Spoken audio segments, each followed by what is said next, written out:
White collar terror का शिकार दुनिया कई बार हुई है। हायर एजुकेशन और आलीशान जिंदगी बिता सकने वाले लोगों ने आतंकवादी बनना मंजूर किया। अल कायदा चीफ इंजीनियर था। उसामा बिन लादेन की शिक्षा किसी आम जगह से नहीं हुई थी। डैनियल पर्ल की हत्या में शामिल उमर सईद शेख ने लंदन स्कूल ऑफ इकोनॉमिक्स में एडमिशन लिया, लेकिन आतंकवाद के रास्ते पर चलने के लिए उसने पढ़ाई छोड़ दी।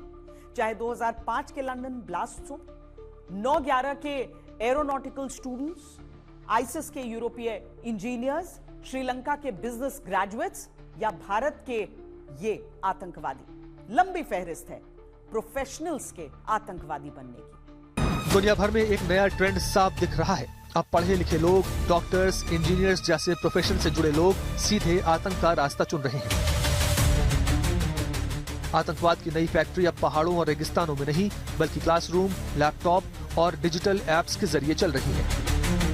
लेकिन इस ट्रेंड की शुरुआत होती है अफगानिस्तान की पहाड़ियों से। Al Qaeda chief Ayman al Zawahiri MBBS doctor था। Osama bin Laden public administration graduate, Abu Bakr al Baghdadi PhD scholar, Hafiz Saeed Islamic studies का professor, Tahawwur Rana army doctor, Faisal Shahzad MBA graduate. ये सभी एक अच्छी जिंदगी जी रहे थे, लेकिन मजहबी स्वतंत्रता के नाम पर आतंक को चुना। पहले आतंकी लीडरशिप ही शिक्षित होती थी, जिनका काम प्लानिंग तक सीमित था। लेकिन दिल्ली लाल किला ब्लास्ट ने भारत को बताया है कि अब डॉक्टर तक सुसाइड अटैक को अंजाम दे रहे हैं। पहले जो आतंकी होते थे वो एक गरीब वाले होते थे, जिनको बोलते हैं अंडर प्रिविलेज होते थे, जिनको वो लगता था क्योंकि वो मर्सनरी, एक तो उनके दिमाग को रेडिकलाइज करने के लिए, जिहाद के लिए करने के लिए बहुत आसान होता था क्योंकि अनपढ़ थे या कम पढ़े हुए लोग थे। लेकिन आज की जो यूथ है उनके पास में दिमाग भी है, उनके पास में नेटवर्किंग भी है, उनके पास में टेक्नोलॉजी भी है, और वो सारे लोग जो हैं जब वो लोग अगर रेडिकलाइज हो रहे हैं तो ये बहुत ही बड़ी खतरनाक चीज है। ये एक ऐसा इकोसिस्टम बन रहा है जो प्रोफेशनल्स का, जो पढ़े लिखे लोगों का, तो उस चीज को हमको अभी ध्यान में रखना पड़ेगा। ये जो छोटे मोटे लोग हैं वो लोग तो मार के, फटाका चला के या गोली चला के या एक एक्ट करके चले जाते हैं। ये लोग नहीं पकड़े जाएंगे और साथ में इसको और फैलाते जाएंगे। डैनियल पर्ल मर्डर एक ऐसा केस जिसमें शामिल आतंकी लंदन स्कूल ऑफ इकोनॉमिक्स में पढ़ रहा था। उमर सईद शेख ने जिहाद के लिए वेस्ट का जीवन छोड़ा। 9/11 हमले में शामिल मोहम्मद अता का जीवन भी अलग अलग पश्चिमी देशों में बीत रहा था। जर्मनी और कायरो से उच्च शिक्षा हासिल की, लेकिन जिहाद के नाम पर दुनिया का सबसे बड़ा आतंकी हमला प्लान किया। London blast 2005। Mohammad Siddique Khan Britain में जन्मा, बिजनेस स्टडीज से ग्रेजुएट, कॉलेज में कम्युनिटी वर्कर, लेकिन बन गया लंदन ब्लास्ट का मास्टरमाइंड। आईसिस के यूरोपीय मॉड्यूल को देखिए, engineer, doctor, software expert, digital propaganda देखकर सीरिया पहुंचने वाले पढ़े लिखे युवा। श्रीलंका ईस्टर ब्लास्ट, अटैकर्स में से कई व्यापारिक परिवारों के पढ़े लिखे लड़के, जिन्होंने ऑनलाइन कट्टरपंथ से खुद को बदल लिया।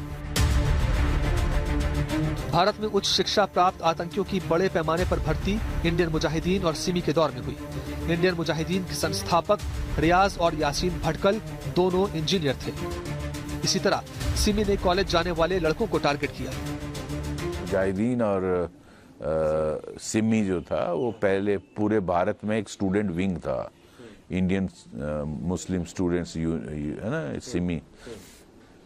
तो इंडियन मुजाहिदीन फिर उसी से बनाया। तो ये जो तंजीमें थी ये बेसिकली बाहर से फंडेड थी, बाहर से स्पॉन्सर्ड थी।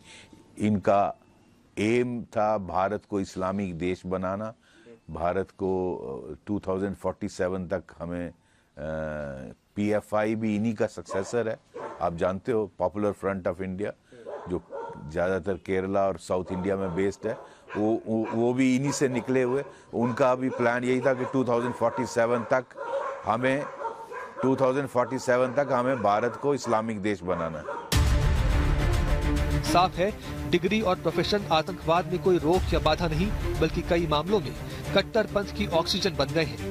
Institute for security and technology और टेलर एंड फ्रांसिस की स्टडी बताती है कि सोशल आइसोलेशन, ऑनलाइन नेटवर्क और मानसिक कमजोरी युवाओं को एक ऐसे मानसिक चैम्बर में धकेलते हैं जहां बार बार वही बातें सुनकर इंसान की मान्यताएं और पक्की हो जाएं और यहां उसके विचारों को विपरीत और अलग विचारों से सामना नहीं होता है।